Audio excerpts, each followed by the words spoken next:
ಇವ್ರ ಹೆಸರು ನಿಖಿಲ್ ಅಂತ, ಚಿಕ್ಕಮಂಗ್ಳೂರ್ ಕಡೆಯವರು, 2ನೇ ವರ್ಷದ ಇಂಜಿನಿಯರಿಂಗ್ ಸ್ಟೂಡೆಂಟ್. ತಂದೆ ತಾಯಿ ಗೊತ್ತಾಗದಿರೋ ತರ ಬೆಂಗಳೂರಲ್ಲಿ 10 ರೂಪಾಯಿಗೆ ರಾತ್ರಿ ಎಲ್ಲ ಟೀ ಮಾರಿ ಬೆಳಿಗ್ಗೆ ಎದ್ದು ಓದ್ತಾರೆ. ಬನ್ನಿ ಇವ್ರನ್ನ 10 ರೂಪಾಯಿ. ಅಪ್ಪ ಅಮ್ಮ ಎಲ್ಲ ಮುಂಬೈಲಿ ಇರೋದು. ಏನ್ ಮಾಡ್ತಾರೆ? ಅಪ್ಪ ಹೌಸ್ ವೈಫ್, ಹೋಟೆಲ್ ಕೆಲಸ ಮಾಡ್ತಾರೆ. ನೀವೊಬ್ರೇನಾ? ಅಕ್ಕ ಒಬ್ರು. ಆಮೇಲೆ ಮತ್ತೆ ಕಾಲೇಜ್. ಅಪ್ಪ ಅಮ್ಮನಿಗೆ ಯಾಕೆ ಹೇಳಿಲ್ಲ ಮಾಡ್ತಿರೋದು ಕೆಲಸ, ಬೈತಾರೆ ಅಂತನಾ?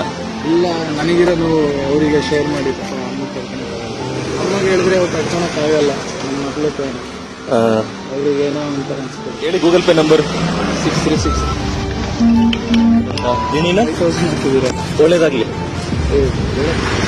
ಚೆನ್ನಾಗಿ ಓದಿ. ಫೀಲಿಂಗ್ ಅಂಡರ್ಸ್ಟ್ಯಾಂಡ್ ಮಾಡ್ಕೊಂಡ್ರೆ ಅಷ್ಟೇ.